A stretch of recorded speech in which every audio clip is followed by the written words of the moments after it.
Everyone, आप सभी का स्वागत है मेरे YouTube channel crack UGC NTA. मेरा नाम रामूपुरी है और मैंने महात्मा गांधी अंतर्राष्ट्रीय हिंदी विश्वविद्यालय वर्धा से performing art film and theatre से एमए किया हुआ है। 2 टाइम नेट पास आउट हूँ। मर्ज एग्ज़ाम जो कोविड के बाद हुआ, दोनों टाइम मर्ज एग्ज़ाम दिसंबर 2020 और जून 2021 और दिसंबर 2021 और 2022 जून के दोनों एग्ज़ाम में मैं नेट क्वालिफाइड हुआ। तो आज मैं लेकर आया हूँ आप लोग के सामने हमारे जो सेकेंड सब्जेक्ट है जो मेरा मेन सब्जेक्ट है प्रदर्शनकारी कला, नृत्य, नाटक और थिएटर, उसके पहले यूनिट के पहले यूनिट का जो इकाई है भारत का सांस्कृतिक इतिहास, इकाई 1 यूनिट 1 इंडियन कल्चरल हिस्ट्री जो है, उस यूनिट से क्या चीज़ें पूछी जाती हैं, क्या आता है, उसके ऊपर मैंने सिलेबस डिस्कस कर चुका है, सिलेबस डिस्कस किया हुआ है। आप लोग मेरे यूट्यूब चैनल पर जाकर उस सिलेबस को देख सकते हैं कि उस सिलेबस में क्या क्या चीज़ें मैं बताया हूँ और कौन कौन इम्पोर्टेंट पार्ट है, कौन कौन बिंदुएं महत्वपूर्ण हैं, उस पर मैं बात सिलेबस डिस्कस में कर चुका हूँ। आज मैं आप लोगों के सामने बात लेकर आया हूँ और मैं बात करूँगा भारत का सांस्कृतिक इतिहास के 2 पॉइंट को लेकर आया हूँ आज।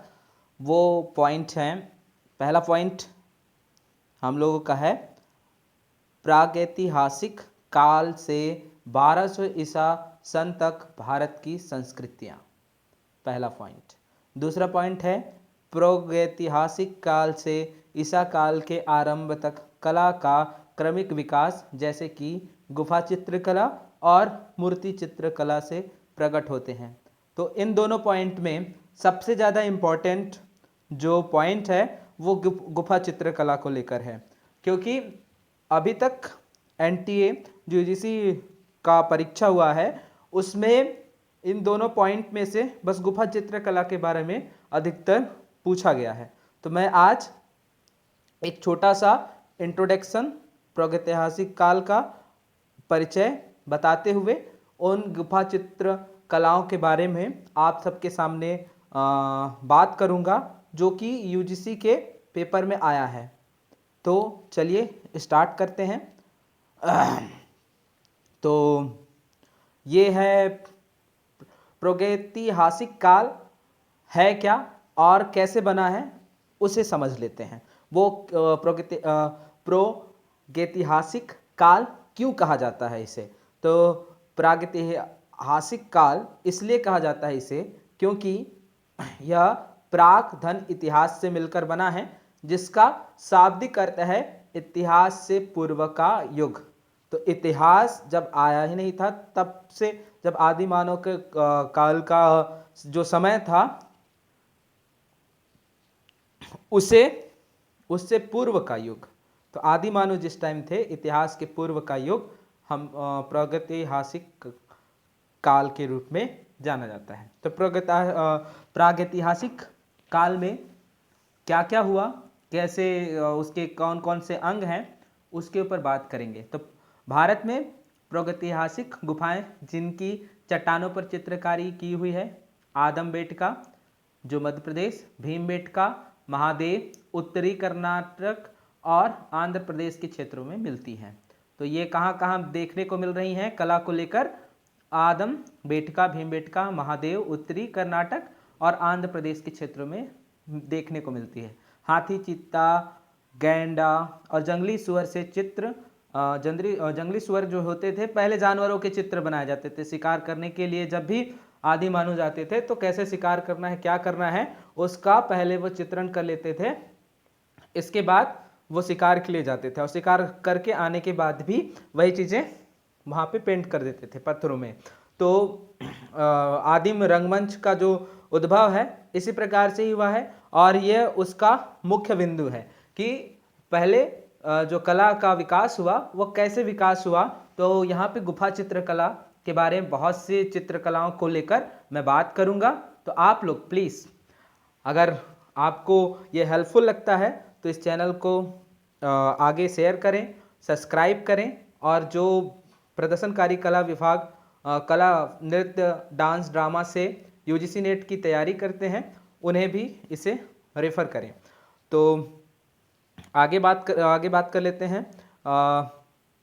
इसकी खोज किसने की थी, वो भी महत्वपूर्ण पॉइंट है, उसे देख लेते हैं। तो इसकी खोज आर्चिबाल्ड कार्लाइल तथा जॉन कॉकबर्न, ये है Archibald Carlyle and John Cockburn ने सर्वप्रथम ईसा में कैमूर की पहाड़ियों के संबंध में बताकर शैल चित्रों की खोज की। तो ये नाम भी आप लोग याद कर लीजिएगा। अगर आप नोट्स चाहते हैं इस विषय का तो आप मेरे टेलीग्राम चैनल और व्हाट्सएप ग्रुप बना हुआ है उसे ज्वाइन कर सकते हैं। आगे मैं चला जाता हूं। उसमें हम जिस तरीके के पॉइंट बात की, अब हम लोग जाने कि प्रागैतिहासिक काल क्या था, जिसका अभी तक कोई लिखित प्रमाण नहीं है, वह इतिहास से पूर्व है, वो अभी तक किसी को पता नहीं। उसमें बहुत सारी शैल चित्रों को लेकर गुफाओं में बहुत सारे चित्रों को उकेरा गया आदि मानव के द्वारा, तो लोग उन चीज़ों को नहीं जान पाए थे और जानने में अभी भी लगे हुए हैं। पुरातात्विक विभाग आज भी उस पर रिसर्च करती है कि पहले के लोग क्या क्या करते थे। हम लोग अभी करंट में ही जस्ट आया हुआ था, सिंधु घाटी सभ्यता में जो नर्तक मिली थी, तो वो मिली थी, तो सिंधु घाटी सभ्यता के तहत मिली थी, तो क्वेश्चन आया हुआ था। तो उस पे आज भी रिसर्च चल ही रहा है और क्वेश्चन बनने की संभावना है। बाकी इस पे गुफा चित्रकला के बारे में भी, भीमबेटका, अजंता, एलोवेरा के बारे में बहुत बार यूजीसी नेट में रिपीटेड क्वेश्चन है। तो आप लोग इस वीडियो को अच्छे से ध्यान से सुनिए और देखिए। तो प्रागैतिहासिक काल 3 कालों में बटा हुआ है। पहला है आपका पूरा पाषाण काल, जिसे पुराना पाषाण युग कहा जाता है। पाषाण से तात्पर्य पत्थरों को लेकर है। फिर है दूसरा पथुर पाषाण युग, जो कि यहाँ पे सन दिया हुआ है। इसके बाद है नव पाषाण काल, नव पाषाण युग 6000 ईसा पूर्व से 1000 ईसा पूर्व के बीच में देखने को हमें मिलता है। तो मैं सबसे पहले जो पॉइंट है उस पर नज़र डालता हूँ। पहला पॉइंट है मेरे पास, ये पूरा पाषाण काल, पुराना पाषाण युग कब से आरंभ था और कब तक था। तो 10,000 ईसा पूर्व तक इसे देखा गया। इसमें क्या क्या चीज़ें बातें हुई, क्या सांस्कृतिक धरोहर थी, सांस्कृतिक क्या बातें थी, क्या बना था, उसके बारे में अभी तक जो जानकारी इकट्ठा हो पाई है उसके मद्देनजर रखते हुए मैं इन बातों को बता रहा हूँ। तो उस टाइम क्या हुआ, प्राकृतिक गुफाएं निर्मित हुई, आग का आविष्कार हुआ, पत्थर, लकड़ी इत्यादि से औजार बनाए गए और ब्रसफुट ने 1867 में पत्थर के औजार की खोज की।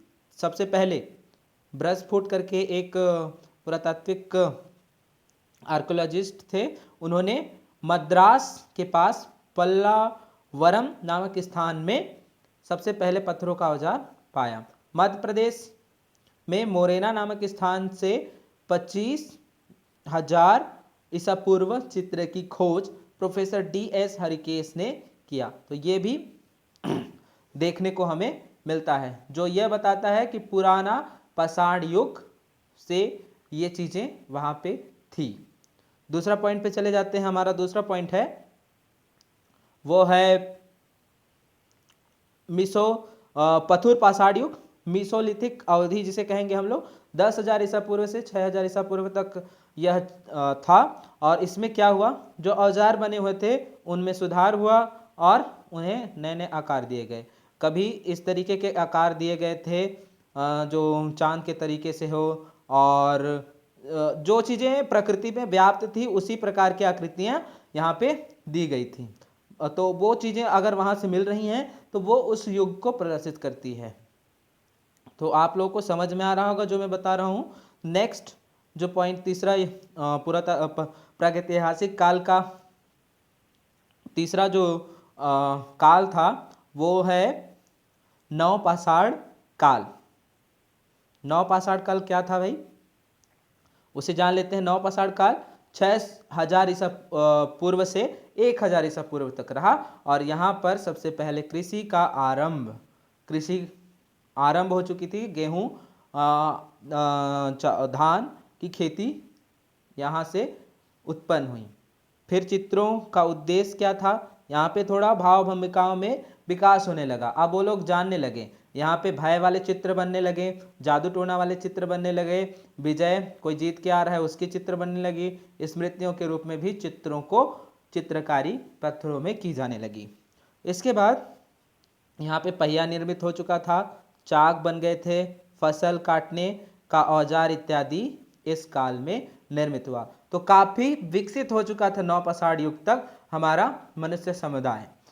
तो ये तो रहा प्रागैतिहासिक काल का छोटा सा इंट्रोडक्शन, और वो कितने भागों में कितने कालों में विभक्त है उसकी जानकारी।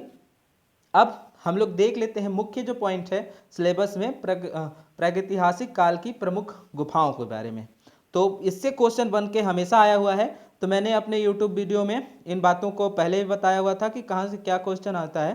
तो आप लोग अच्छे से देखिएगा, ये क्वेश्चन हर बार रिपीटेड होते हैं तो आप लोग को आसानी होगी।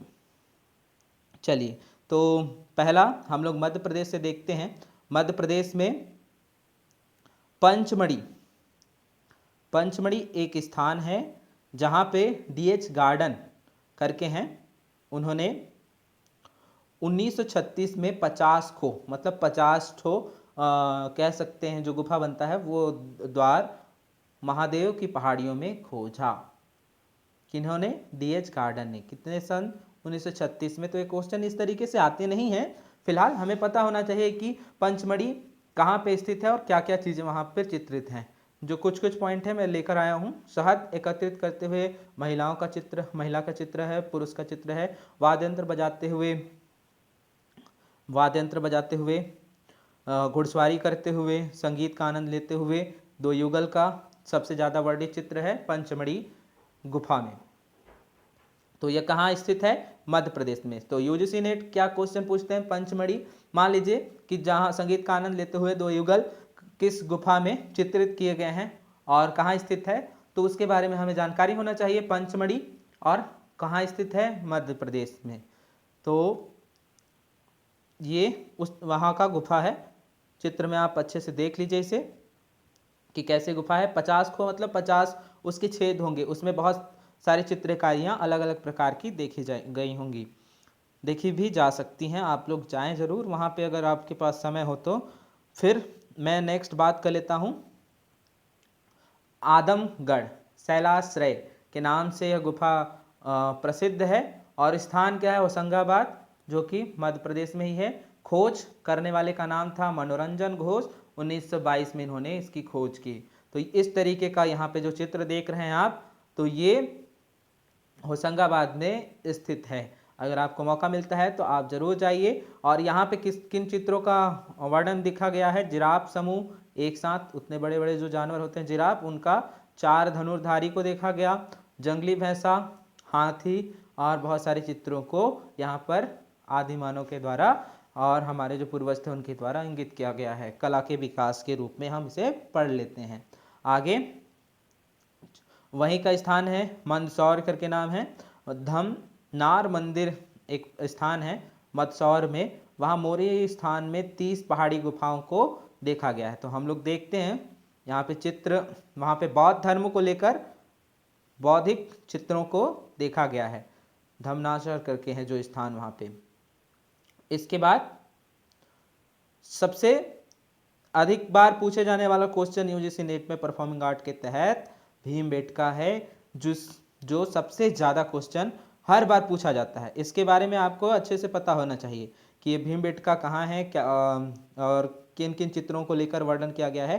तो भीमबेटका का खोज वाकड़कर 1957 में किया गया और 600 गुफाएं हैं जिसमें 275 गुफा में चित्र देखे गए हैं। तो इस चीज को याद रखिएगा, ये भी मध्य प्रदेश में स्थित है। आइए चले जाते हैं, यहाँ पे किन किन चित्रों को वर्णित किया गया है वो भी देख लेते हैं। तो यहाँ पे देखिए घुड़सवारी करते हुए लोगों को इंगित किया गया है और घुड़सवारी करते हुए हिरण का पीछा करते हुए, वन भैंसा, घुड़सवारी इत्यादि, शिकारी नृत्य। तो यहाँ पे अधिकतर कलाओं का विकास देखने को मिलता है, इसलिए यूजीसी नेट के द्वारा इस सब टॉपिक को, भीमबेटका को हर बार पूछा जाता है। तो आप लोग कंफ्यूज मत होइएगा, ये भीमबेटका मध्य प्रदेश में स्थित है। इसके बाद एक और मध्य प्रदेश में गुफा पाया गया है जिसका नाम है रायगढ़ क्षेत्र, मध्य प्रदेश। केंद्र क्या है? सिहानपुर, कबरा हिल, खैतपुर और बनियाबेरी के केंद्र के रूप में वो स्थान है। प्रसिद्ध क्या है? मत्स्यांगना, अजगर और कृषि गतिविधियों के रूप में आयोजित मानव मूर्तियों को यहाँ पे चित्रित किया गया है। तो ये रायगढ़ में है, सिहानपुर गुफा के रूप से भी प्रसिद्ध है। फिर आगे चले जाते हैं।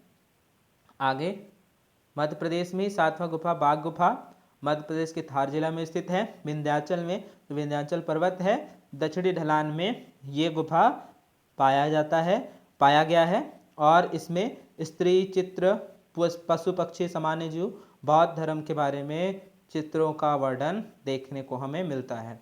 तो ये चीज़ें आप अच्छे से नोट करते जाइए। एक साइड आप, मैं कहूँगा कि आप लोग नोट्स भी करते जाएं, जिससे आपको आसानी हो एग्जाम में। पॉइंट बाय पॉइंट आप लोग नोट करते जाइए। अगला पॉइंट है हमारे पास पहाड़गढ़। पहाड़गढ़ ग्वालियर के पास स्थित है, 150 किलोमीटर मुरैना नामक स्थान पे है। प्राचीन चित्रकला 1500 वर्ग किलोमीटर तक यहाँ फैला हुआ है पहाड़गढ़। ये भी मध्य प्रदेश के अंदर आता है। तो जहाँ मध्य प्रदेश में जितनी गुफाएं आती थी उनके बारे में बता चुका, एक बार अच्छे से देख लेते हैं फिर से कौन कौन सी गुफाएं हैं। तो सबसे पहला गुफा हमने देखा पंचमढ़ी, वहाँ पे वाद्य यंत्र बजाते हुए संगीत का आनंद लेते हुए गलजोड़ी बैठे हुए घुड़सवारी करते हुए चित्र देखा। फिर आदमगढ़ होशंगाबाद में है, जिराफ, चार धड़धारी जंगली भैंसा, हाथी इत्यादि को हमने देखा। फिर मदसौर धन्नाम मंदिर के नाम से स्थित है, 30 पहाड़ी गुफाएं वहाँ पे हैं। फिर 5वां पॉइंट हमने भीमबेटका को देखा, वहाँ यहाँ पे शिकारी नृत्य, हिरण का पीछा करते हुए भैंसा, घुड़सवारी इत्यादि को हमने देखा। इसके बाद रायगढ़ चले गए। रायगढ़ में हमने मत्स्यांगना, अजगर और कृषि गतिविधियों के बारे में देखा, और मानव मूर्तियों को भी यहाँ पे चित्रित किया गया है। फिर बाघ की गुफाएं हमने देखी। बाघ की गुफा विंध्याचल जो पर्वत है दक्षिणी ढलान में स्थित है। यहाँ पे स्त्री, पशु पक्षी, समान जीवन, बौद्ध धर्म को लेकर चित्रित किया गया है। इसके बाद पहाड़गढ़ के बारे में हमने जाना। पहाड़गढ़ ग्वालियर के पास है और सबसे ज़्यादा वर्ग किलोमीटर में यह फैला हुआ है, जिसपे इस तरीके के पत्थरों में चित्र बने हुए जो आप देख पा रहे होंगे। इसके बाद अगले पॉइंट में मैं चला जाता हूँ छत्तीसगढ़ की ओर। तो छत्तीसगढ़ में कौन कौन सा स्थान प्रसिद्ध है और क्या है वहाँ की गुफा चित्रकला के रूप में। तो छत्तीसगढ़ में सबसे प्रसिद्ध गुफा के रूप में हमें देखने को मिलता है सीतावेंगरा, जो कि सूरजपुर जिले के उदयपुर शहर है, वहीं पे रामगढ़ पहाड़ियों में स्थित है। यहाँ पर उत्सव भी मनाया जाता है। मैं भी वहीं का रहने वाला हूँ, सरगुजा का ही, तो मुझे अच्छे से जानकारी है। ये आषाढ़ के एक पहले तिथि को यहाँ पर थिएटर उत्सव के रूप में, रंगमंच का सबसे प्राचीन नाट्यशाला के रूप में यहाँ जाना जाता है। तो यहाँ उत्सव का आयोजन किया जाता है हर साल। तो आप लोग भी जरूर आइएगा सीतावेंगरा घूमने। अगर आपके पास समय हो तो मेरे पास कांटेक्ट कर लीजिएगा, मैं अच्छे से घुमा दूंगा। मेरे घर से बस 50 किलोमीटर दूरी पर यह स्थान स्थित है। फिर अगला पॉइंट हम लोग देख लेते हैं। अगला पॉइंट सिहनपुर, जो कि छत्तीसगढ़ में ही है। अभी ये सिहनपुर माण नदी के पास स्थित है। यह मध्य प्रदेश को भी अंकित करती है। तो यहाँ पे देख लेते हैं चित्र। जंगली भैंसा तीरों से छिदा हुआ भैंसा है, जंगली भैंसा तीरों से छिदा हुआ है। तो शिकार करके जो लाए थे उसको पेंट कर दिए थे लोग आदि मानव, और छिपकली इत्यादि की पेंट को हम लोग यहाँ पे, पेंट नहीं कह सकते उसे, चित्रकारी, पत्थरों में शिलालेख किया गया हुआ, शिलालेख के द्वारा चित्र बनाया गया हो। और हम लोग चले जाते हैं उत्तर प्रदेश में कहाँ कहाँ पे क्या चीज़ें हैं वो हम लोग देखते हैं। तो उत्तर प्रदेश में मिर्ज़ापुर नामक स्थान, मिर्ज़ापुर के नाम से अभी वेब सीरीज़ भी आई हुई है। तो उसमें वहाँ पे क्या पाया गया है, तो भाले का उपयोग कर सांभर का शिकार करते हुए दृश्य, बारहसिंहा जंगली सुअर का शिकार करते हुए दृश्य प्रसिद्ध प्रिंटिंग गुफा चित्र पाया गया है मिर्ज़ापुर में। इसे विजयगढ़, आहिरोरा भसोली, लोहड़ी और लसुनिया के नाम से भी वो स्थान प्रसिद्ध है, केंद्र है वो।